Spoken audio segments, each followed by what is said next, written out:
the more you contribute, the more you have a chance to win. Please wear your name badges so that we can identify you as being part of the conference. A lot of people have asked about the presentations that are being done throughout all the sessions. They will be emailed to you post-conference. We'll get that out to you as soon as we can.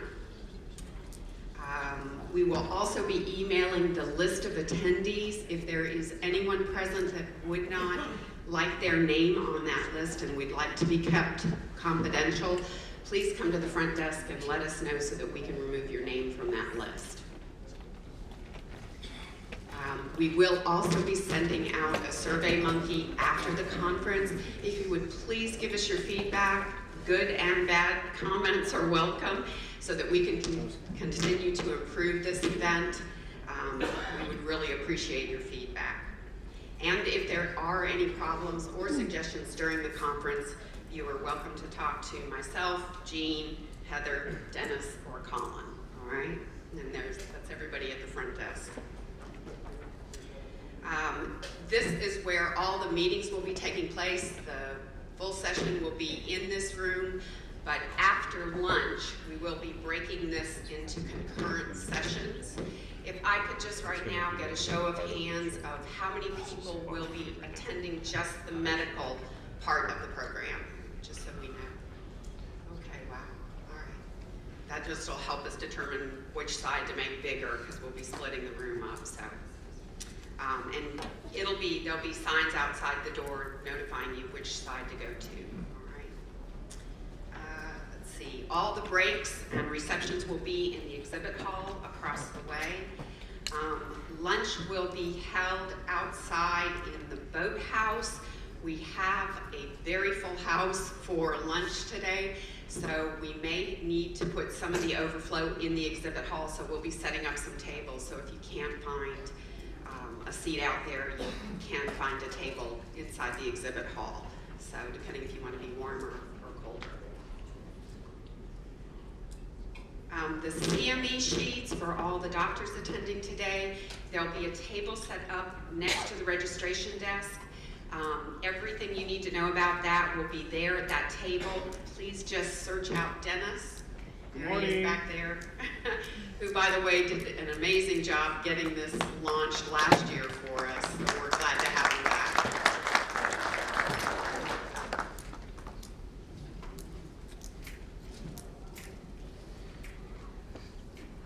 All right, we'd like to give special thanks to a few key people that really went above and beyond to make this a successful event again this year. First of all, please stand as I call your name and we'll applaud everyone at the end. Dr. Jenny Wilkins with Age Vital Pharmacy. Ron Watson with Watson Strategies.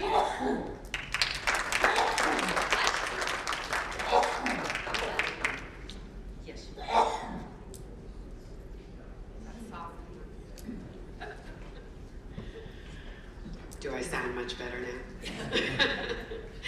Eric Stevens with Florida Care. Dr. Jeff Sharkey with Capital Alliance Group. Robert Roundtree with Florida Marijuana Net and Sunshine Cannabis. Bob Riley with High Life.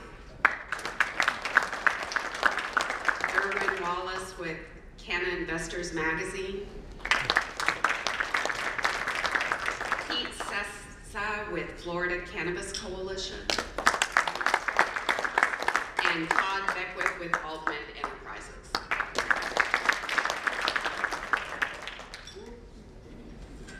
And of course, without the sponsors, this event would definitely not be possible. So I'd like to first thank our title sponsor, Move Cannabis Infused Products, our gold sponsor, which is Age Vital Pharmacy, LLC, our platinum sponsor, Watson Strategies, additional gold sponsors, Higgins Ag, Liberty Health Sciences, and Sutera Wellness.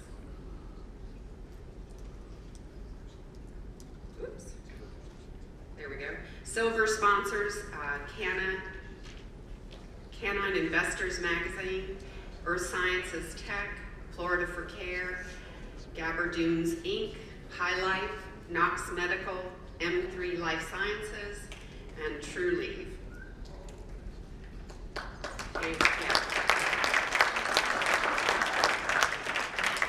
Our patient sponsor is Strain Print Technologies, and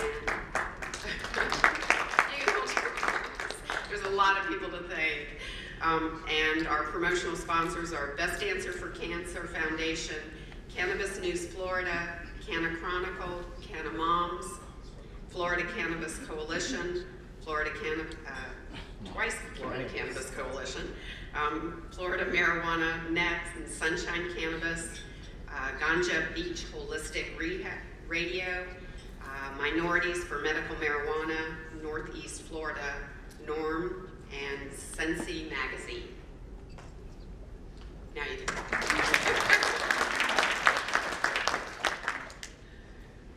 Great. Yeah. Go back up. Go back up.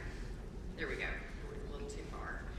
All right, at this point, I'm going to bring up our moderator for the rest of the morning session, Kate Rolston, Chief Executive Officer of M3 Life Sciences, and she will introduce our keynote speaker, Dr. Jenny Wilkins. So thank you very much, and again, we appreciate all your attendance and support.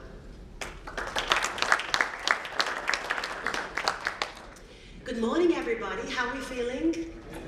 Have we had our daily vitamins today? Because soon you're going to be taking CBD as part of your daily vitamins. I want you all just to take a moment to understand that you're part of a revolution, a healthcare revolution. It is a very, very exciting time in history. I don't know if any of you got to read my bio. I am the CEO of M3 Life Sciences, but for a very long time, I've been an executive producer and producer of content, educational content on the internet, on television, and documentaries. So I tend not to be the best speaker, but a really good interviewer. So what I'd like to do with the next 10 to 15 minutes is invite a couple of people on stage to join me in an interview session so it gets more interesting. So do we have any entrepreneurs who'd like to come up and join me for an interview? Sure. Sir, come on up. Sure. Okay, come on up. Let's have some fun.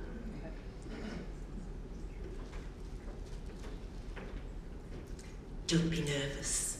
I don't bite. So, sir, if you'd like to introduce yourself and your company.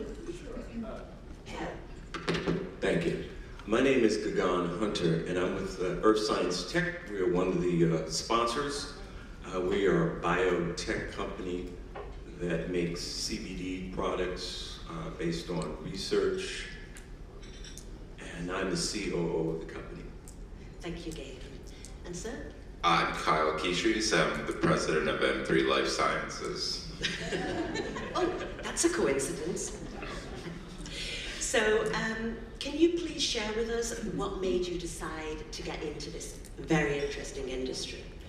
Well, I have a long background in history. I come from a long line of healers that date back to Africa, India, China, and the Caribbean. So this has been part of my lineage in my family about herbal medicine. So I got into the natural products industry about 25 years ago. And I watched and understood this indigenous plant, which Africans and Asians have a much different view and a longer history of using the plant. So I understood it as, plant medicine. And Kyle? That's very interesting, Gabe.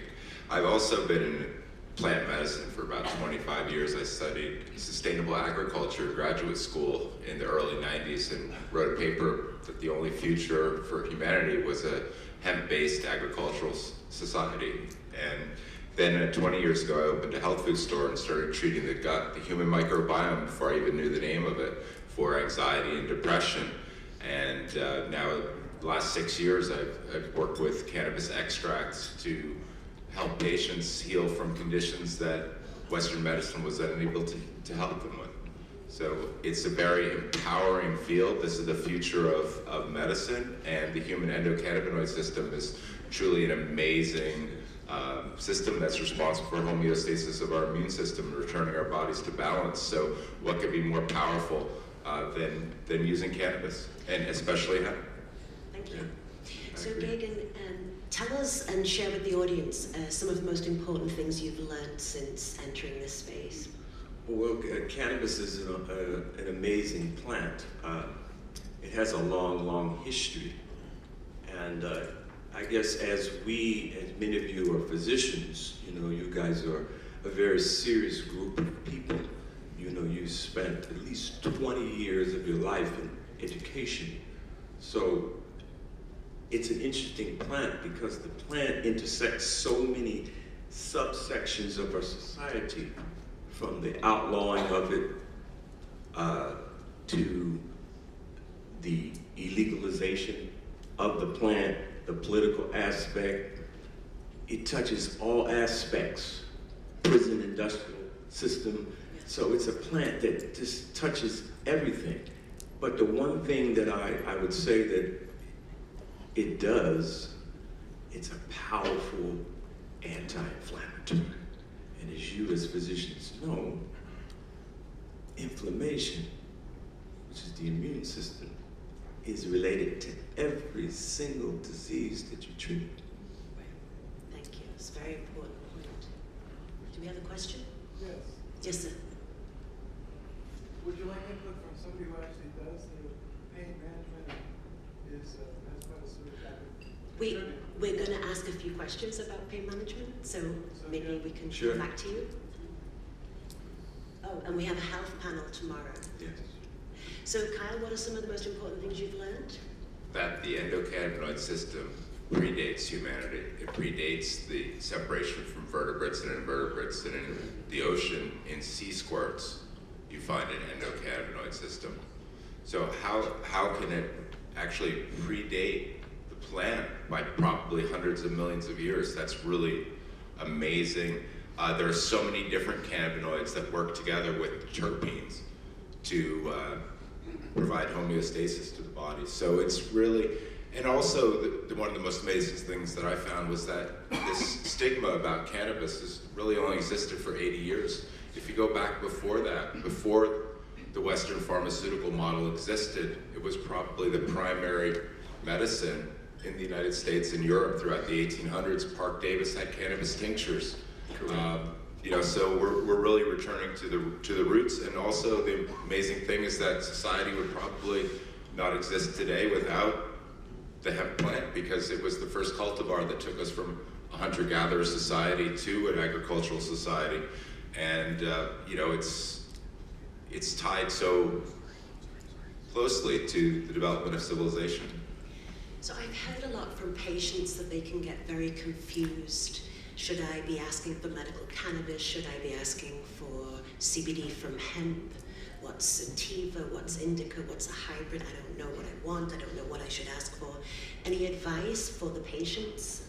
I would say, the whole thing is the education, but if, they're cousins. So on one side we have the THC side, and the other side we have the CBD side. But it's the same, it comes from the same genus of plant. So we have looked at the cannabinoid system or cannabinoid science, and so we know that CBD side is very good for, we've seen research in cancer, we've seen research in autoimmune disease, we've seen it have benefits for stroke victims, it's neuroprotective. So it's an amazing, amazing plant. So as far as the strains or the cousins, so on one side you have sativa, but in my studies, it's with my teachers, I studied at the Amsterdam University. I wanted really to know about cannabis, okay? So I went to learn from the best, and this in California. So what I discovered was that my teachers, when we would say, cannabis sativa. He said, oh, no, that's hemp. And so what I discovered was there's sort of two camps. There's the THC side, and then there's the CBD side for industrial hemp. So I think they both have their importance in terms of what we call the entourage effect. It's all the cannabinoids, how they work together synergistically in terms of the healing. So if somebody, say, has some mental disorder, right? A high THC would probably be very contraindicated for them. Somebody who maybe has high blood pressure, the THC psychoactive experience might raise their blood pressure too much. So they may need to go to more of a CBD or an indica for heavy pain. Indica tends to be for the whole body, whereas the sativa, if you look at the plant, it's a tall plant. It has a longer growing season than the indica, which is low and bushy, but it works more with the brain. It's interesting how when you look at the plant, the indicas tend to work more with the body experience, whereas if you want a more cerebral type of experience, you tend to go with more of the sativa side, and then the CBD is very relaxing. So very good for anxiety, for stress, inflammation. Thank you. And Khan? There's just so much education that still needs to occur. I just read a tragic story today in Georgia, a 15-year-old boy who was taken away from his family by the police because he was having 10 seizures a day. So the father decided, oh, we're gonna try some cannabis with him. We're not talking a 2 or 3 year old. This kid was 15, and though I disagree with teenagers using cannabis and interfering with the development of their cannabinoid system, let's not destroy families over this. He went from having 10 seizures a day to having 0 in 71 days. And then the police came and took their son away. Yes, sir. I read that story too. Yeah. The story had mentioned that he had tried anti-seizure medication and none of them worked. That's right. And as soon as the police showed up at the door, they stopped giving him the marijuana, and then he had the worst seizure he ever had. Absolutely. Since he was put in the group home, he's still having seizures. They're not doing damn thing for his seizures, and what they've done is actually hurt that kid more than anything else. Absolutely. But the beautiful thing, again, back to education, is if the family had been better educated, they could have just gone with CBD to stop those seizures. But the education's not out there. Not for the doctors, not for the police, not for the families. And that's what we're doing. That's what my company's mission is to educate and empower the patients. They couldn't find CBD in Georgia. Well, Of course. I know it is in the health food stores, but you know, he's right. The other amazing thing about this plant is that we have to become advocates, because it's a plant that's has an ugly history and is still in the Schedule 1, which it had never been there. And that's for another conversation about the political history of why it ended up there and why people are still being criminalized. So we really have to work with these politicians, and we need to change some laws, because that's what's going to move it forward. In fact, none of us would be here if it was not for the courage of the colleagues that I met in California who stood on the front lines and went to jail, the first state to actually to come up with some type of sensible law for patients can actually get this medicine. And I think we need to look at that, some of these models, and come up with some very sensible legislation that doesn't penalize. Right. So we only have a few minutes left. I do want to talk a little bit about pain management. I see that, Okay. yeah. I do want to talk a little bit about pain management because we have a crisis in this country with opiate addiction and deaths. So I actually see cannabis as an alternative. You have some experience with that, sir? Yeah. I'm in Sarasota County. I'm Bill Cole. Hi. Hi, We Bill. have 2 certified pain clinics that are certified we could give anything in the world, but we don't.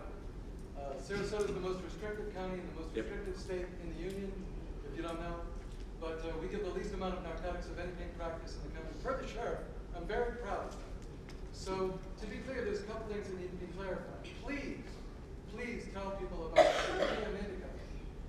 THC is not necessary for this. Very, very important. Sativa is not given to people with anxiety, Right. because it can cause an anxiety attack. Right.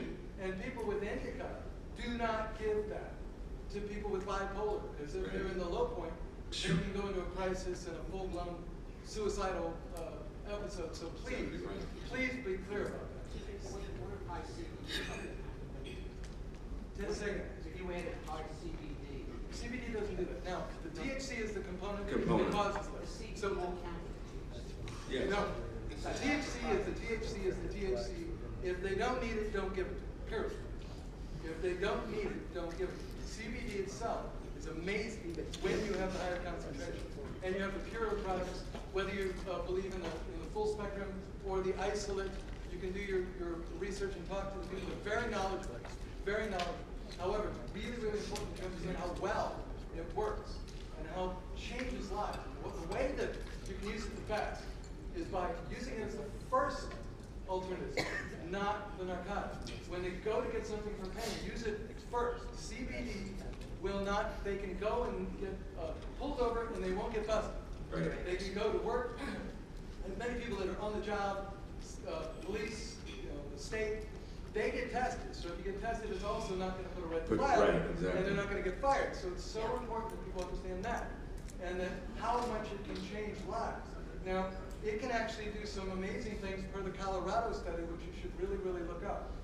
All the way from anxiety, asthma, peripheral neuropathy, restless legs, insomnia. I mean, the list goes on and on and on of some of the benefits that people get. So it's so important that you realize there are tremendous benefits from it, from a medical perspective. It should be the very first thing First that thing we explores try. the Okay. Absolutely. So I think we got this message, right? Let's not go to the opiates. Let's not go to the dangerous addictive drugs first. Let's try CBD. It's a fabulous anti-inflammatory, and it's a wonderful solution for pain. We don't have a lot of time. I'm just awfully wanna- sorry. I'm sorry. We just have 15 seconds. What would you like the people in this room to take away? And I'll finish with you, Carl. I would have to concur with what he said in terms about CBD. It's amazing.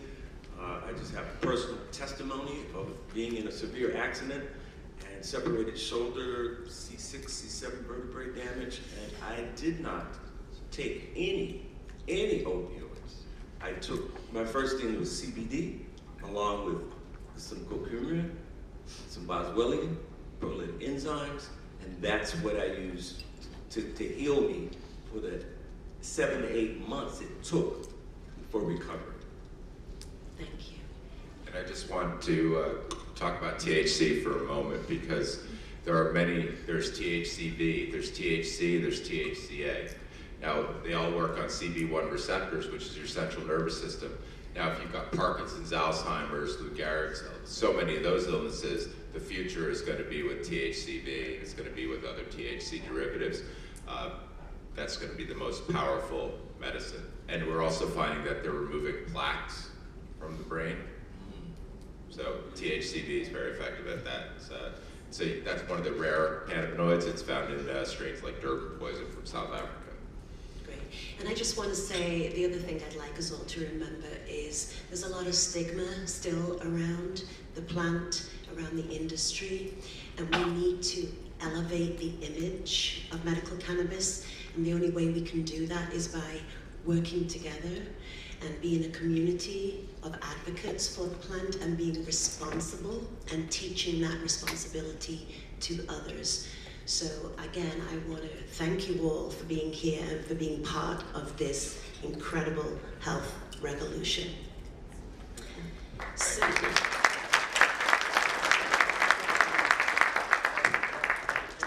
our keynote speaker today is Dr. Jenny Wilkins. She is with us here.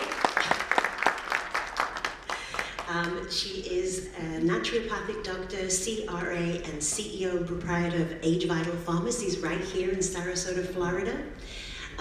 Jenny, would you like to come up and give us your keynote speech?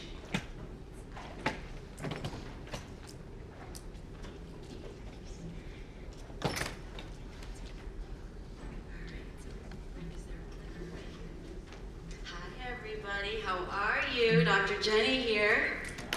You guys ready to really learn about the endocannabinoid system? Because I'm about to blow your minds, okay? Because this is stuff that people don't talk about, and I love that Dr. Cole was already hitting on some of my points. I'm like, stop stealing my presentation. You're giving away all my secrets. I texted my husband, who's a pharmacist. I'm like, now what do I have to talk about? Just get Dr. Cole up here. You're phenomenal. That is so awesome. I can't wait to talk to you at the end. But let's start by going to the root cause of disease, okay? Because a lot of people don't realize that the endocannabinoid system, that phytocannabinoids are not just in the cannabis plant. Phytocannabinoids you can find in echinacea, you can find it in rosemary, you can find it in black pepper, you can find it in chocolate, mangoes, liverwort, rosemary, evergreen. There's an actual FDA-approved facility right now in the United States that's extracting their cannabinoids from evergreen. Mangoes is one of my favorite sources of cannabinoids. So if the government ever takes away the cannabis plant, I tell people, I can juice a mango and get just as much THC when left out in the sun for you. I've gotten high off of mangoes. Who remembers the mango hazing? I know, right? There's a reason why the Mayan Indians love mangoes too, with cacao. What do you think that women get so happy about when they're eating chocolate, when it's 100% organic, non-GMO? It's because it's got so much CBD. It's got all of these little ligands that bond to the endocannabinoid system. It's a synergistic relationship. Food is literally medicine. Okay, let your food be thy medicine, and thy medicine be thy food. Never has a truer word been spoken. Do you guys think that we eat just for fun? No, it actually serves a purpose. It feeds the different systems of our body. It feeds the neurological functions, feeds our mitochondrial system, feeds the skeletal system, it feeds the muscular system, organic acids, amino acids, metabolic dysbiosis, intestinal dysbiosis, parasitic dysbiosis. Without it, we start to fall apart. So think of your bodies very much like a car. In order for your car to run efficiently, you need to have it maintenance. And what is this country doing? It is GMOing everything. 90% of our crops are genetically modified. So now we have things that are supposed to have phytocannabinoids, but they're being extracted out, or they're not there to begin with because they have been so GMO, they've been genetically modified in laboratories, it's no longer has any nutritional value whatsoever. And that really, really irritates me as a healthcare provider, as an owner of pharmacy and research facilities. I hate to see that people have this epidemic of chronic inflammation. There's a big increase in autism in this country. You see a rise, 33.3% in autism in the last year. That should really make you mad. It's like, what is going on in our society, in our foods? How are we being poisoned that children are literally, they're not developing properly? And then what do we do for this, right? The attention deficit disorder. Big Pharma loves for us to just be Band-Aid for boo-boo prescribers. I have pharmacy, so I see it. So if a child has Adderall, if a child has attention deficit or can't focus, what do they give them? Adderall, Vyvanse, Ritalin. Our children are not Adderall deficient, they're not Ritalin deficient, they're not Vyvanse deficient. These are not chemicals that naturally occur in our body, but phytocannabinoids feed the endocannabinoid system, just like anything else. Medicine, right? Everything that's a whole food has medicinal properties. There's a reason for it, right? Asparagus, kale, everything feeds the body. Vitamins, minerals, enzymes. And they try to GMO that stuff too. They try to pump you full of synthetic vitamins, synthetic hormones. So of course they're trying to GMO the cannabis plant too, and I'll get into that here in a minute. So I want to get some, there's a lot of people like, what is hemp? What is marijuana? Okay, take marijuana, throw it in a toilet. Don't ever say that word again. I think it's a dirty word. That's a street name. It makes you sound like you're the cartel. Okay, there's a level of professionalism that needs to be introduced into the industry that simply does not exist. And in order for a healthcare community to take you seriously, you need to have that level of professionalism. I've been to so many hippie bong conventions. That's what they are. And they're claiming this is medicinal, but I'm there and all they're saying is kumbaya, let's get high. You go from booth to booth, everybody's taking hits off of bongs and we're sharing joints around. I'm going, what is going on? What are you guys doing? Can you imagine you guys coming to my pharmacy centers and taking samples of Xanax and Prozac and Adderall? Just because something is natural does not mean you abuse it. Just because something is natural does not mean that does not have the propensity for abuse. Water is natural, and there's thousands of cases of people dying every year from drinking too much water. Okay, just because it's from the earth does not mean, oh, my goal is to get super high and super stoned. Woohoo, yay, THC. Okay, no, this is about chronically ill patients that need us and need access to true medicines, God-given medicine that's been here since the dawn of time, right? So don't go around and just, try and take samples, ask for a certificate of analysis, see what the molecular, makeup of whatever someone's preaching, because there's so much garbage out there. I've seen so much. FDA tested 216 different products, and you know what it came back as?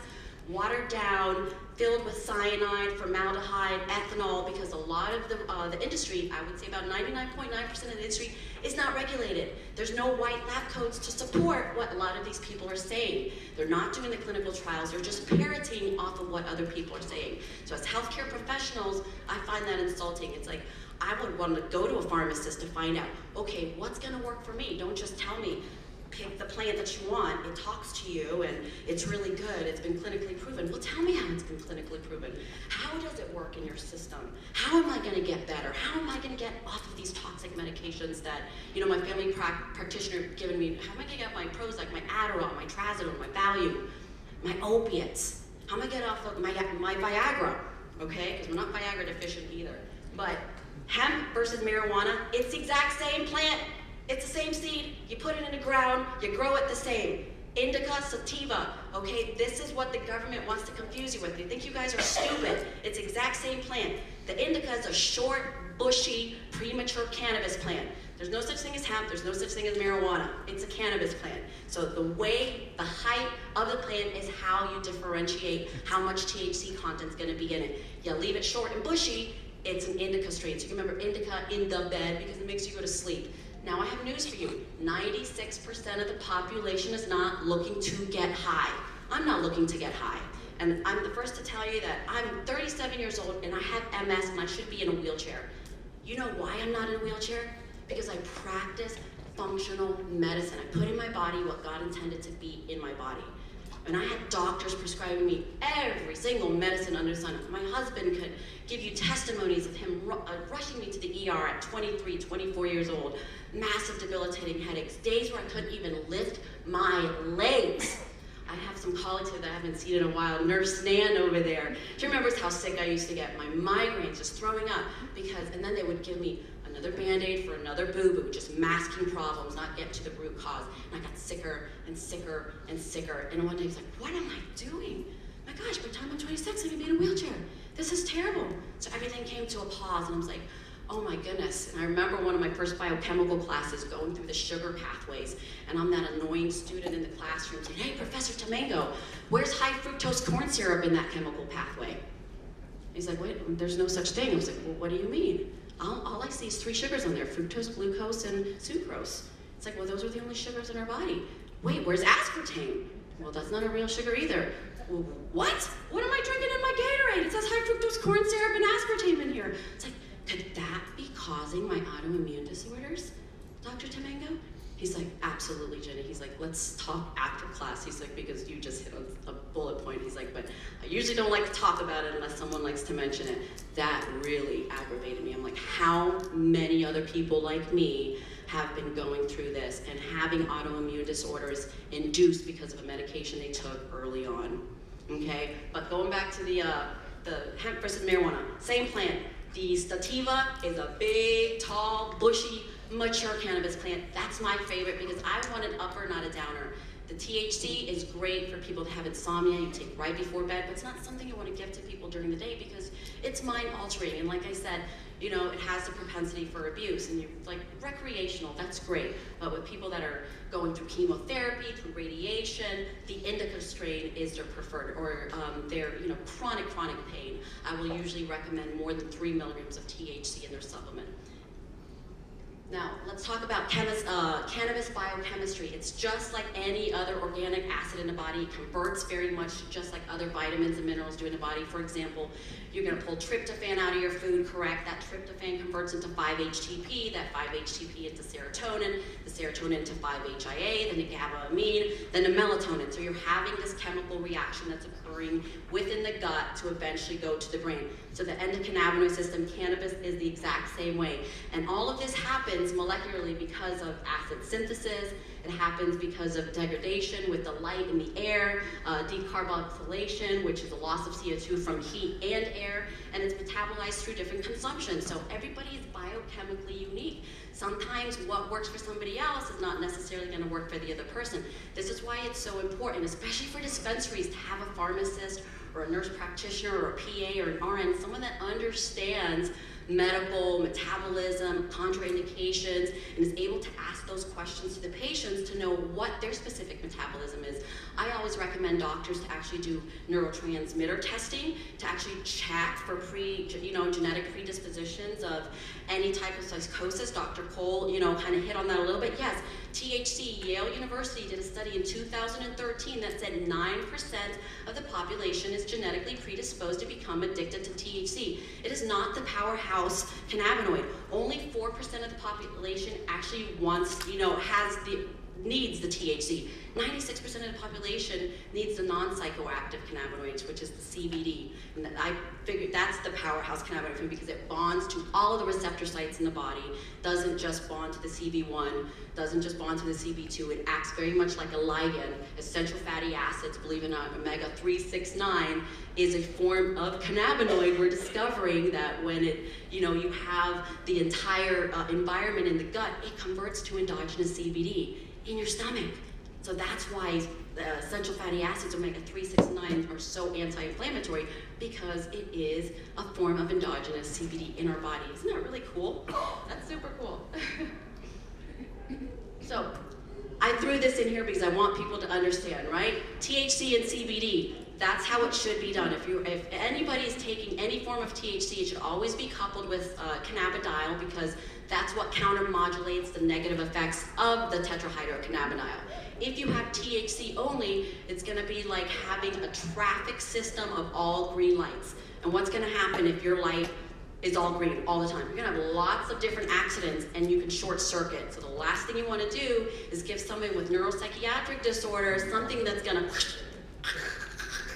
it's going to make them more kooky, and that's not a good thing, okay? The whole goal is to make people better, not worse. So I'm a big fan of THC with CBD together. And really all the studies show that anything more than 25 milligrams, you're gonna start having adverse reactions, the heart palpitations, the increased heart rate, the paranoia, the anxiety. Dr. Cole, you hit on that a little bit, and that is so true. So it could be dangerous. The last thing you wanna do is give some elderly person that's suffering with high blood pressure, mega doses of THC. And I've seen dispensaries that have 300 milligram gummies, 300 milligram chocolate squares. I'm like, what is this? My gosh, they're gonna be on the floor. They're gonna see dead people. That's not the goal.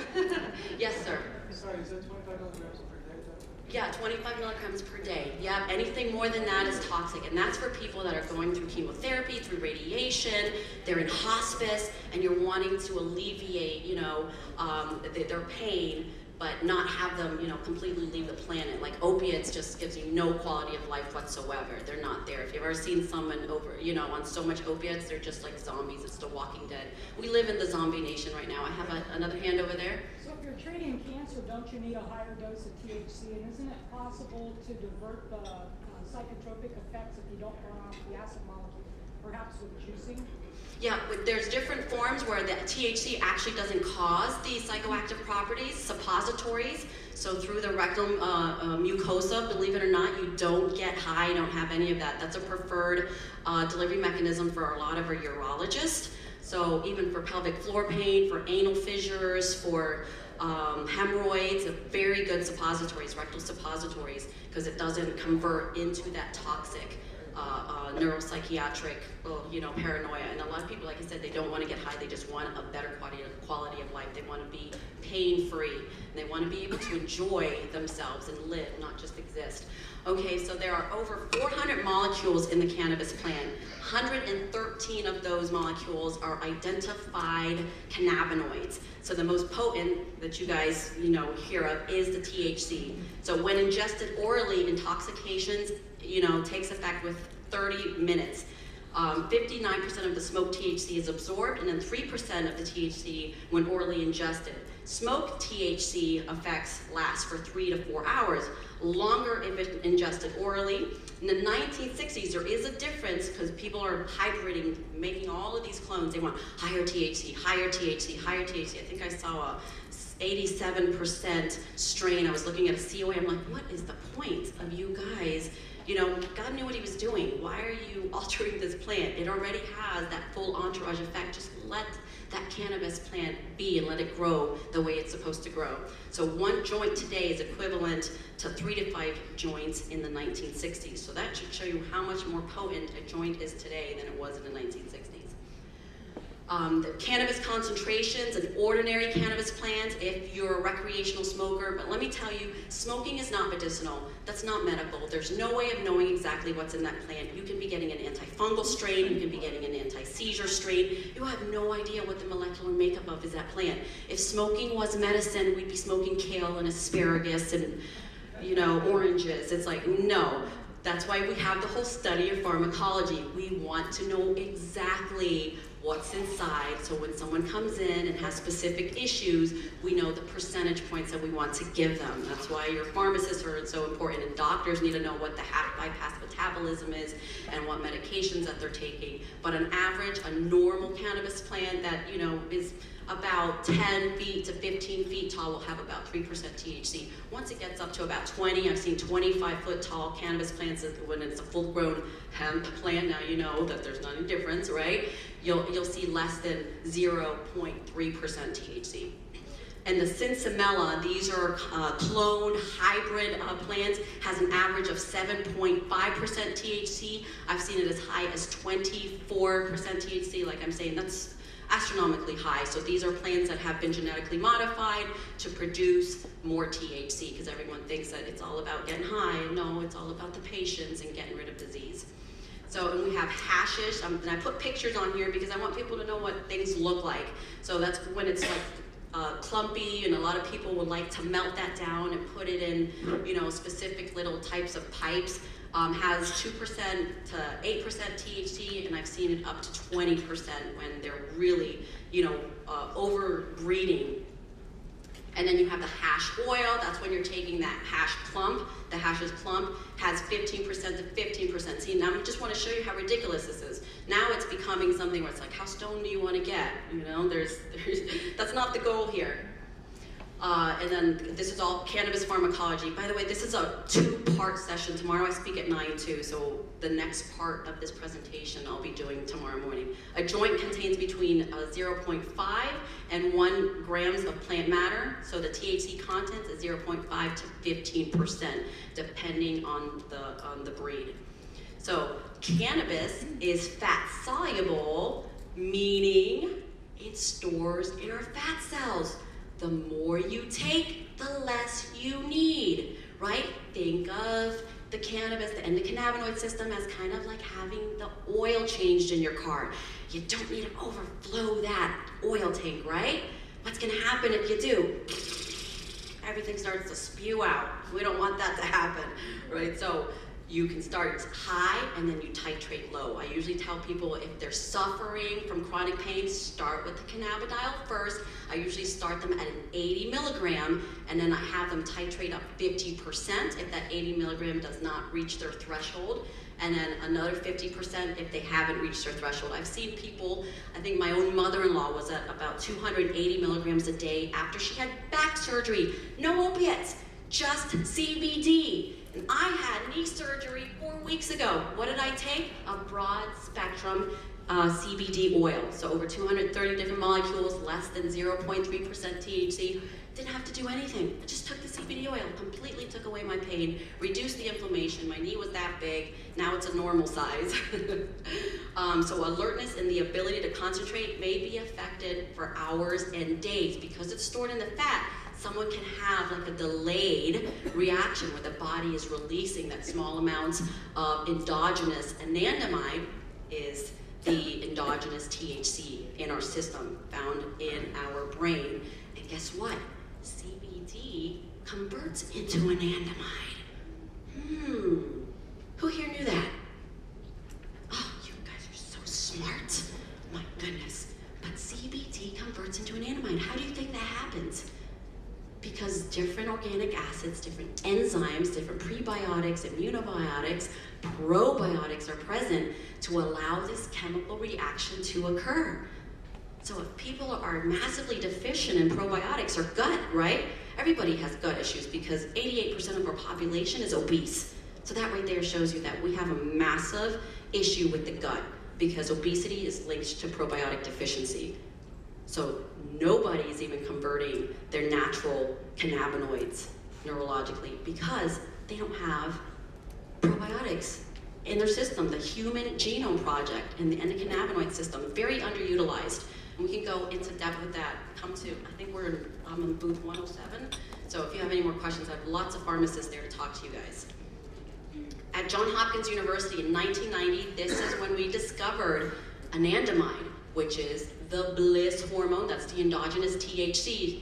So God obviously wanted us to feel good because we have receptor sites for THC, and the endogenous is called anandamide. So the receptors of anandamide found in several regions of the brain, but that, much of the brainstem as compared to receptors of opiates and cocaine, this is why it's so difficult to physically overdose with cannabis, because of with that CB1 receptor with the THC. You can't overdose on it. You're just gonna pass out. You might feel nauseous and throw up. I've seen people get super high where they can't feel their toes, or they can what was the point of that? They started too high and they needed a pharmacist to tell them, no, start small and titrate up. Psychoactive drugs, THC activates neurons because its chemical structure mimics the natural neurotransmitters of anandamide. So the brain regions where the cannabinoid receptors are abundant, so we have the cerebellum. The cerebellum is what controls body movement and coordination. The hippocampus, so learning and memory. The cerebral cortex, which is higher cognitive function, which these parts of the brains you don't always need, to be overly stimulated. When you're taking the neuropsych medications like Adderall, like Trazodone, Valium, Xanax, these are all neurodegenerative. Cannabinoids are neuro-enhancing. They actually promote brain cells, not degenerate brain cells. And these neuropsych medications and do we have any psychiatrists in here? Woohoo, yeah. So, hello there, how are you? I recognize all these faces. So these neuropsych medication damages the prefrontal cortex of the brain, damages the basal ganglia, and rewires brain chemistry. You know who the #1 abuser of Adderall was in history? Hitler. 50 to 75 milligrams injectable Adderall he used to take and give to his army. He was doing clinical trials on this because he thought this would be a great way to suppress hunger to the Jews, so he didn't have to feed them. And what happened to him? He wanted to annihilate an entire race of people. So this is what I tell mommies. You want your child to end up like Hitler? Give him Adderall. And this is legal. How is this not illegal? That's terrible. So the other brain regions, hypothalamus, body, think of that as the housekeeper. Regulates temperature, regulation, salt water, balance. THC gives you hunger, really great for AIDS patients, people that are having muscular degenerative disorders. That's what THC is really great for, because you're wanting them to eat because they're getting so thin so fast. So that's when THC, 25 milligrams daily, they'll eat the entire house and they'll fatten up. It's like Mother Goose.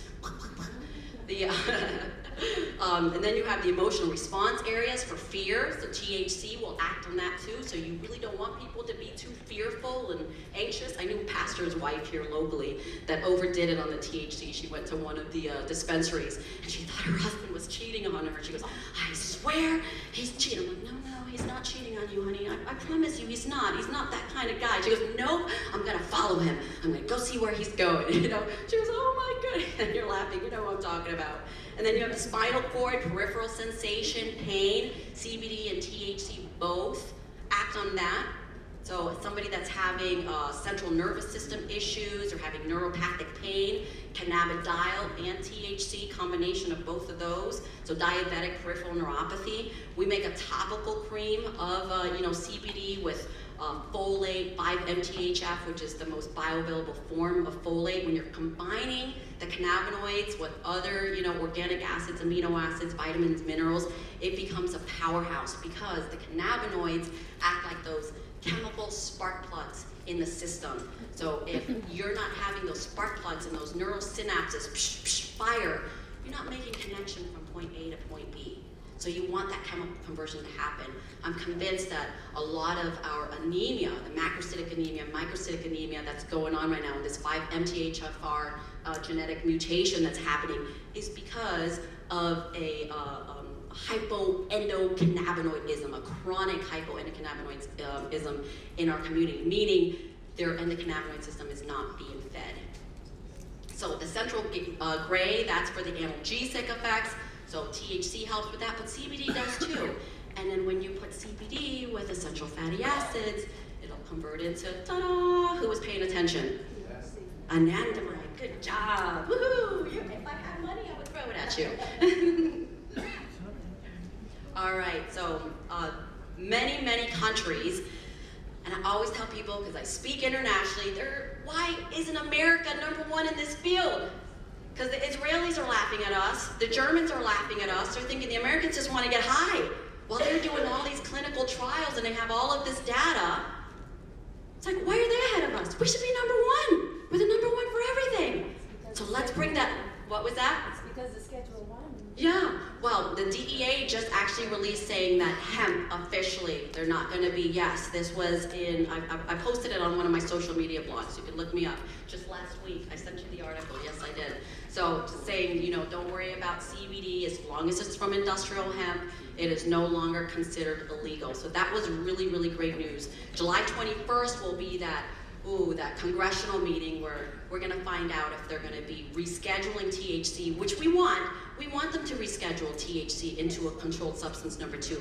That way the doctors don't have the stigma associated with recommending it, right? And if a doctor's writing a prescription for it, he can write a prescription for 10 milligram THC with, say, 50 milligrams of CBD or 5 milligrams or 25. Now it's at his discretion to actually practice medicine. And it's annoying to not give our doctors the tools that they need to be better providers. Their hands are tied. They want to help you. Trust me, they do. We're filling their scripts and they're saying, how do I help? How do I help? I have this chronically ill patient. I don't want to just keep writing these medications. So we're always coming up with solutions. Yes, Dr. Cole? Something that is very relevant for those that are not from Florida is the HB 21. Yeah. Really important. It's the 3 to 7 day law that says all physicians can only write 3 to 7 days worth of medications, except for some exceptions. Neurologists, they're not going to write it. Rheumatologists, they're not going to write it. And certified pain clinics. So if you are a physician in Florida, you really need to know what it says, know what your rights are, and then have an alternative, which in most cases should be the CBD, because it can benefit so many people, and I know that personal professionals. So it's really important to know Florida has that law July 1st is when it goes into effect. Very important. Yeah. Yes, sir. Is there anything with the CBD or THC that would be impacted by the right to try law that was passed last week or signed last week? Are you familiar with the law? Yeah, can you remind me of it? You said which? It's a federal law passed Congress.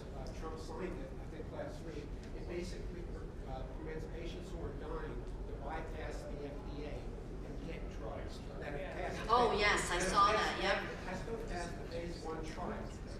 But I think most CBD, THC, GW Pharma has done, I think, most phase 1 trials on it. Right, and then not to mistake it, GW Pharma has got 7 FDA registrations that are getting ready to be launched, hopefully by August, September. So That's pretty much the teeth. yeah, but it's all GMO'd. It's not the same thing. The molecular structure is completely different. Yep. Yep. We're going to talk about that at 10:30, so everybody come back at 10:30 and I'll talk about right to try. Okay, yeah, we have a presenter that's actually going to be right to try, yeah. So I don't don't think it'll be affected with it. So if they want to have access to the THC, and if it's working for them, absolutely. But I encourage doctors to do neurotransmitter testing, looking at dopamine, noradrenaline, 5-HIA, looking at all these neurotransmissions to see if they're actually deficient in cannabinoids, because there's so much that you can tell neurologically with these neural panels. In that regard, do you have any direct tests, either in the lab or at home, to test for CBD, THC levels? Can we let her finish, please? We actually are getting ready to release a test. We're working with several lab companies in the United States where no longer will doctors have to guess if someone is deficient in something. Just like you go to a doctor and he wants to look at your CBC with differential equations, triglycerides, fatty acids, vitamins, minerals, this test will test all of the 113 different cannabinoids, and then someone can go to the doctor's office, get a blood draw, and they'll get an actual assay saying you're deficient in this, this, this, and this, and the doctor will have better tools to assess that patient and say, oh, no, you don't need any THC, you're already you're nutty. Here it is, here's the proof. You know, what you need, you're deficient in CBD, CBN, CBL, THCA, but you don't need any straight THC. And then, You're assuming there are standard levels. yeah, well, yeah, there's lots of trials. It's been going on for about 2 years, the testing. And so, just like everything else, you have, you know, different races, different breeds, and how it's done. But there is, you know, there is a point where too much is too much.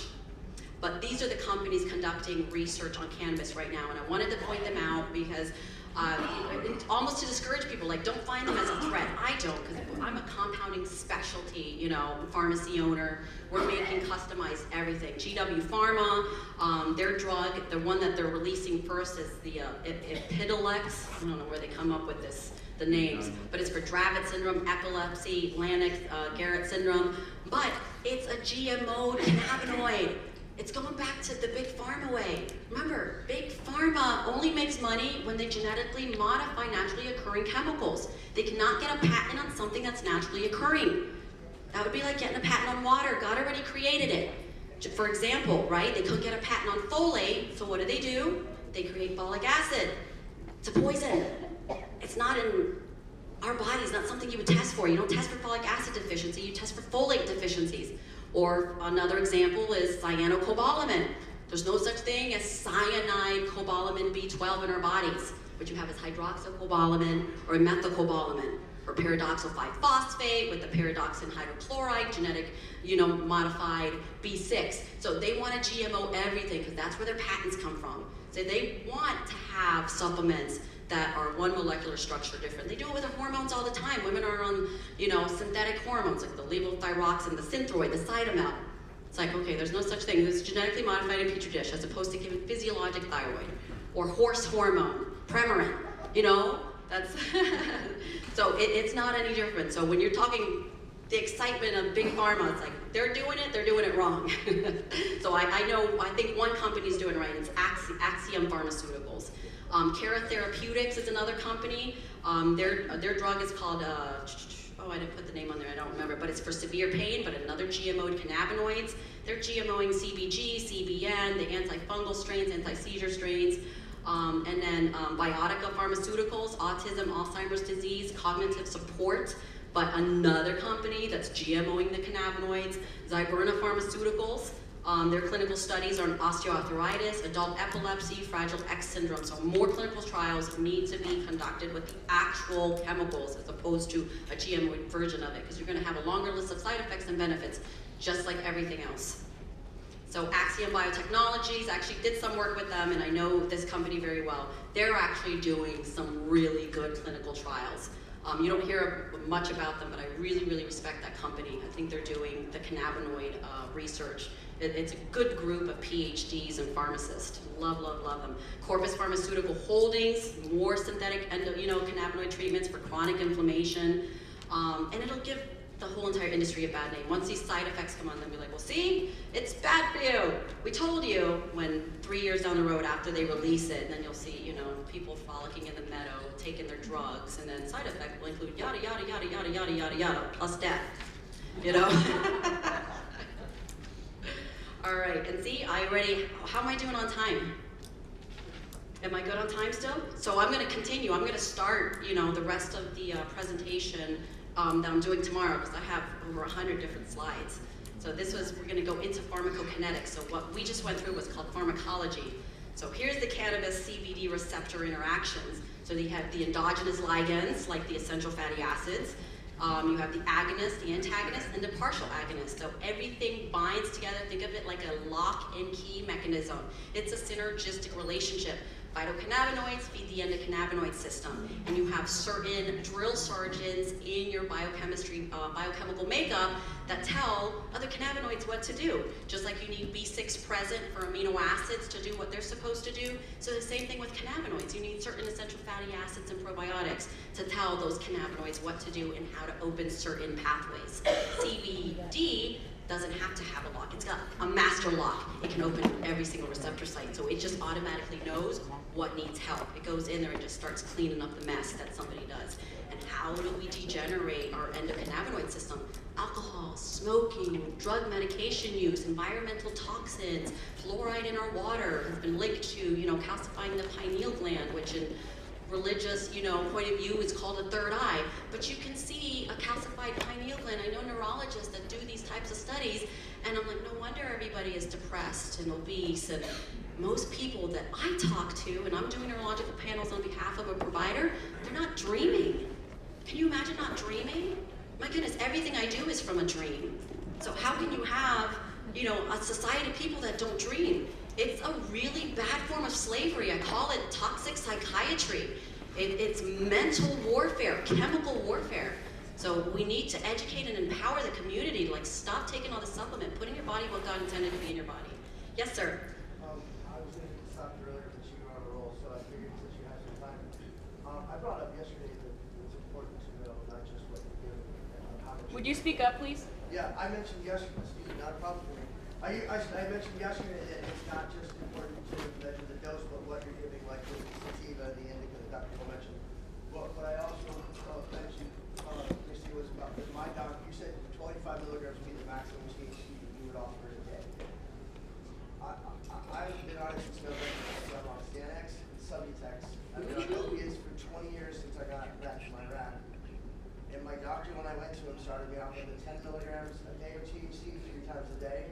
And then when I went back, asked me what I wanted, and I said I'd rather take the oral. I take 50 milligrams of oral 3 times a day if I can, 2 hybrids and an indica. From what you're saying, that would be toxic levels. Well, different. You're putting it in the gut. So you're only absorbing about 18% of that. So you're not really taking a true 50 milligrams. So completely different.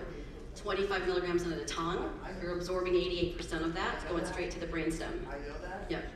But my point is that when you say 25 milligrams, and the doctors in here hear you, if you're telling them that that's the maximum, and they're writing it down, then if I'm a patient going in there, they're going to think that 25 milligrams is the most that they can prescribe to that patient. So they would never think about letting them take 50 milligrams a day.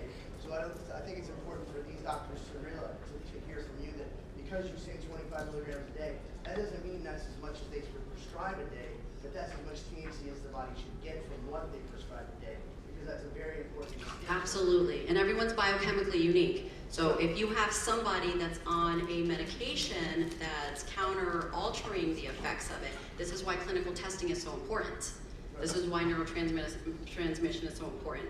Checking metabolism is so important. Someone has a thyroid disorder and they're taking THC, that THC is not going to work. It's actually going to block anandamide production, the thyroid. And these are not things that dispensaries know. How about somebody that's taking warfarin, for example? A vet that goes into clinic. Do these dispensaries owners know if warfarin's an anticoagulant? 100% no.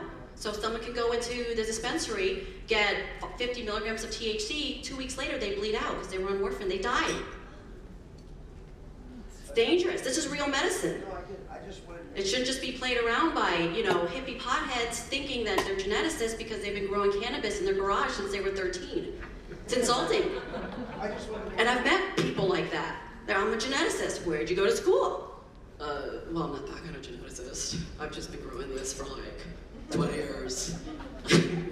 But I agree with you. I just want to make sure that the doctors in here are writing down 25 milligrams. Yeah, but clinically researched. That's what's out there, saying without having, the paranoia, the heart palpitations, right? So, but it's at the doctor's discretion to say, okay, this patient probably needs a little bit more. And usually the gut is not my favorite way of taking supplements anyways. So topical, you know, efferent nerve ending, cutaneous nerve ending in the back of the neck, that's a great way to take THC. But I'm saying, if you're saying max of 25 milligrams, and they're writing down in there, they need 25 milligrams a day of topical, that's not actually accurate, because 25 milligrams of active wouldn't give them 25 milligrams of THC. So I think when you're describing this, it's So as a physician in the audience, I'll tell you that we usually make our own decisions. We hear great lectures, but we will make our own plans. So don't worry about the threshold of maximum. It's called the practice of medicine, right? Yeah. Every doctor, it's at their discretion to assess the patient. That's why they need to have that patient-doctor relationship, because everybody's different. Everybody's different. Yeah. I didn't want anybody to get stuck. Yeah, we do that with hormones all the time too, or vitamins. Someone, you know, oh, don't exceed 200,000 IUs of vitamin D a week, but then we have patients at 500,000 IUs a week is what's helping them walk. You know, so it's at everybody's. You have to be really clinical about it. It's not just dart throwing and guessing. So, yeah, absolutely, yeah. I have a quick question. Yeah. It's referring to the HB 21 and your comment that, you know, maybe they ought to move it to Schedule 2. And I wonder if there's any conversation or any opinions about whether we really want the, you know, the micromanagement that we've seen of the narcotics, and I'm not a narcotic man. But if we move it to Schedule 2, all of a sudden it's going to be under the auspices of Florida health management and Board of Pharmacy. yeah, and that's not really a good thing, I don't think. In a way- I think it is, and here's why. You have so many unnecessary overdosing from children with high levels of THC. They keep it out of the news, but I see it all the time in Colorado and in California. Little children going in and finding their parents' gummy bears that are packaged and they look like kids' treats. And then here's this little child that hasn't yet developed their entire brain. The brain doesn't completely develop till they're close to 21 years old. So their highway, you know, their memory, their reward system hasn't been completely developed. So then they're taking something that's hyperstimulating their neurons when they have all of these chemical pathways firing at once. It overstimulates them. It actually slows down.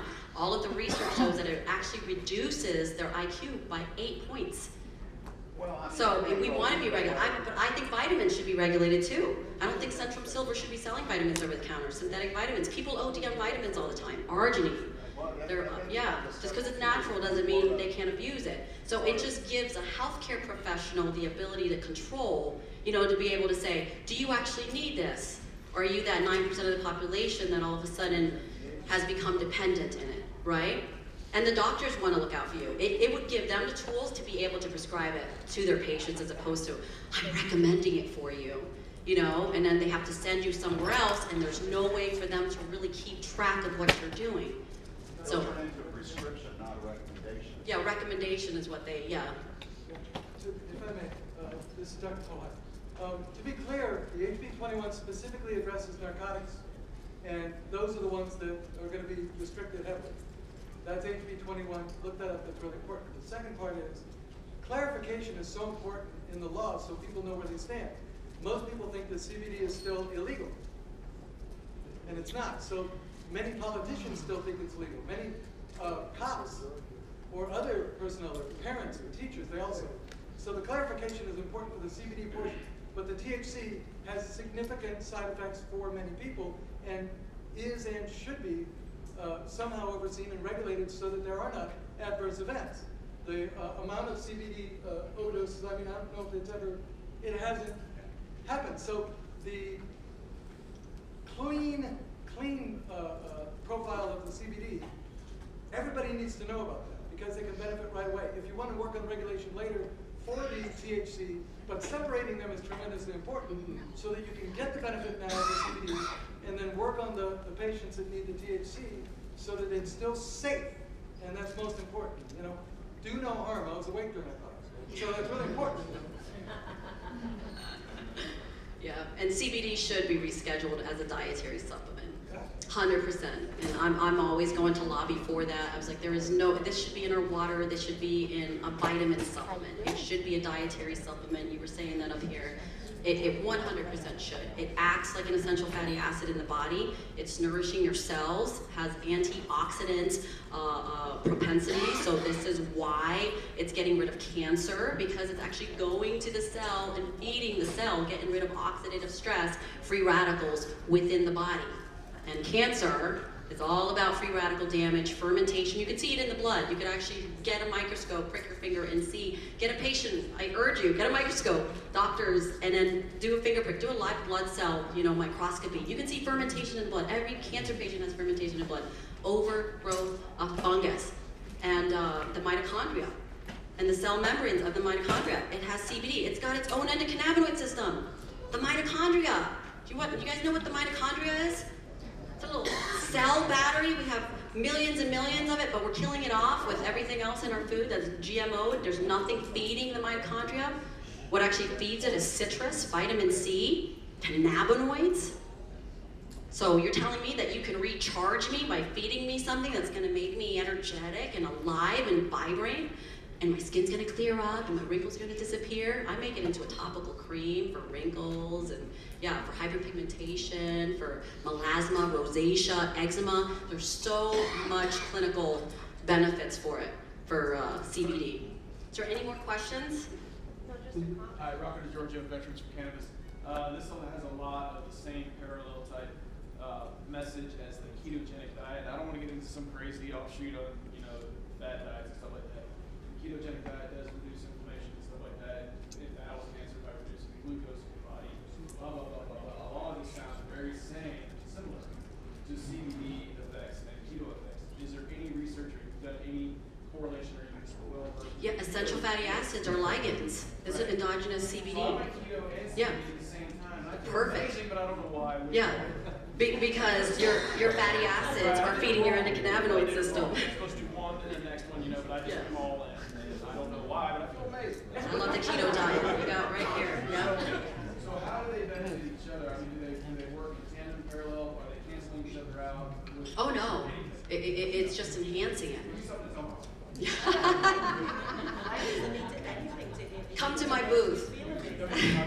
I have a book that's being published by Oxford Publishing Press in Waterside, coming out in August. It's a 250-page PDR, so the first reference manual for doctors, written for doctors, where they can go through and see everything that the cannabinoid system will benefit.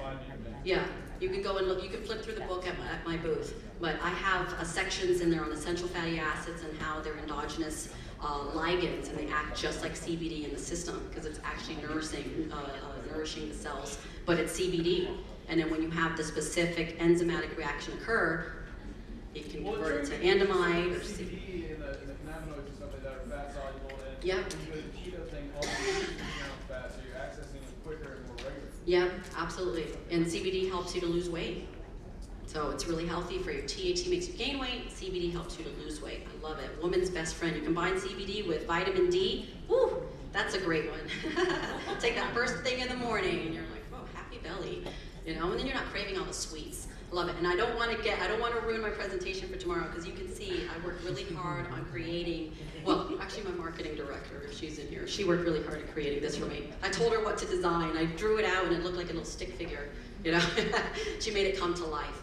But I wanted to show how transmission works. But I think I'm out of time, correct?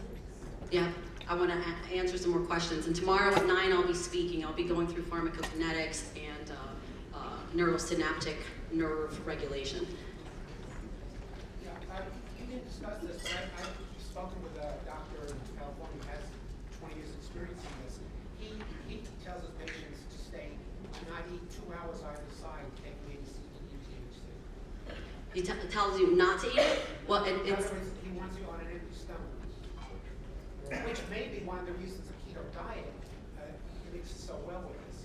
Right, yeah, because it's fats. So have you studied any diet interaction, vitamin interaction, food interaction with absorption or effects or contraindications? Just with drugs, yeah, contraindications with warfarin. I think the audience would like for me to take vitamins and food. Yeah, it actually helps modulate the good effects of vitamins. It helps you to absorb it and metabolize it, break it down into its most bioavailable form.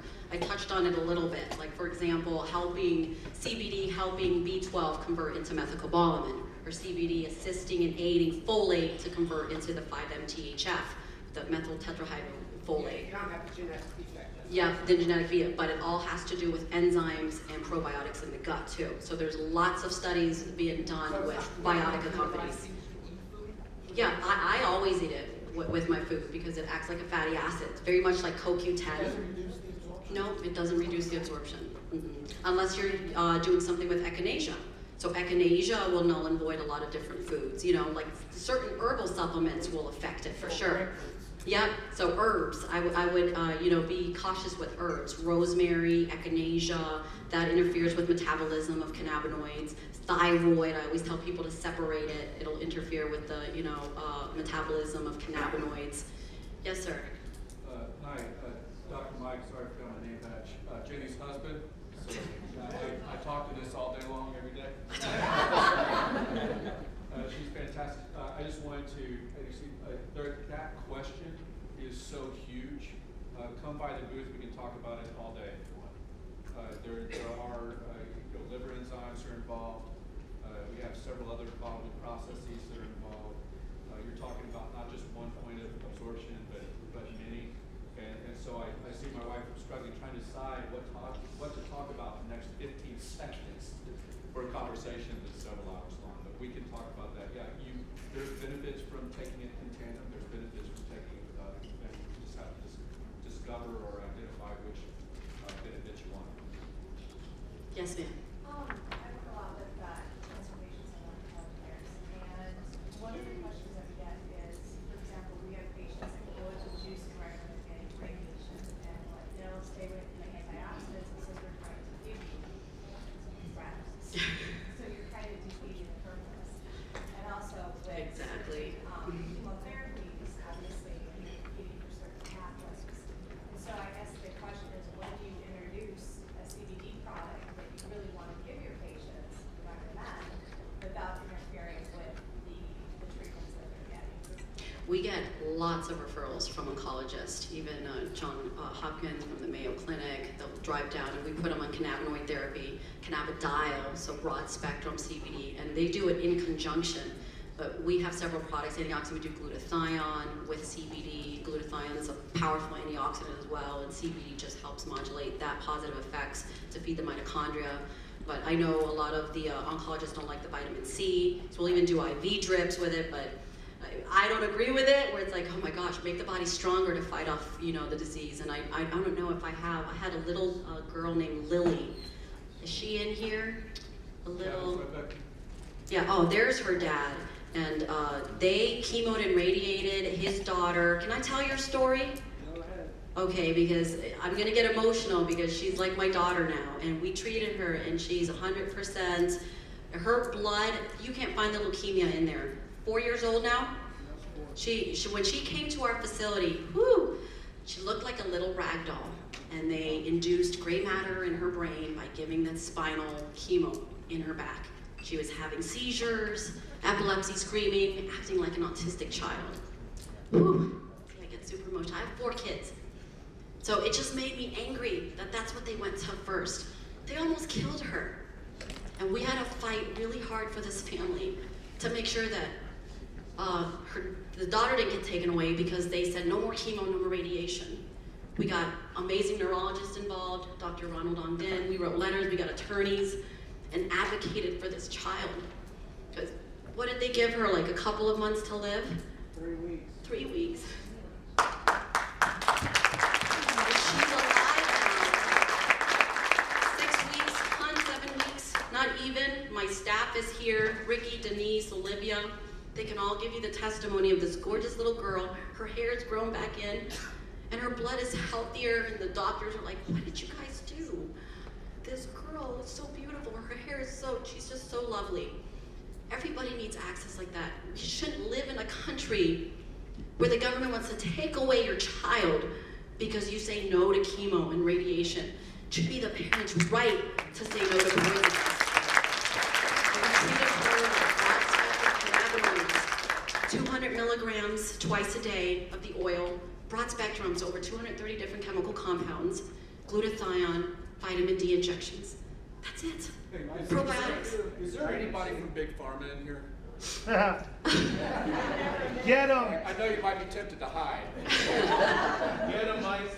Is anybody from Big Pharma at all? Okay, good, because I like my wife to live past sunset. I work for Big Pharma. Tell you what she won't tell you. She's never lost a cancer patient. Okay? 4-stage pancreatic cancer. She's never lost one. And that's the kind of revolution that we're part of. And CBD is a huge part of that, folks. So when you bring all the right pieces together, amazing things happen. We usually see a 3-week turnaround.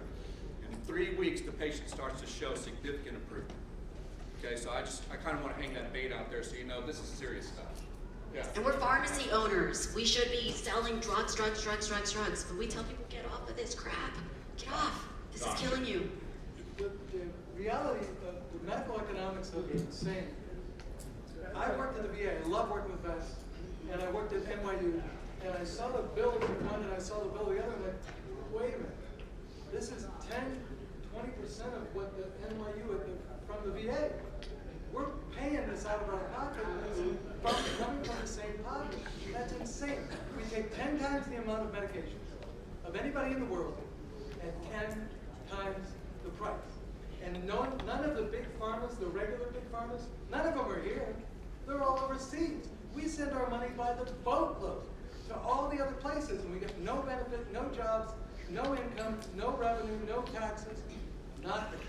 All of it goes overseas. We're supporting the rest of the world on the backs of the Americans as our healthcare system collapses. What the hell are we thinking?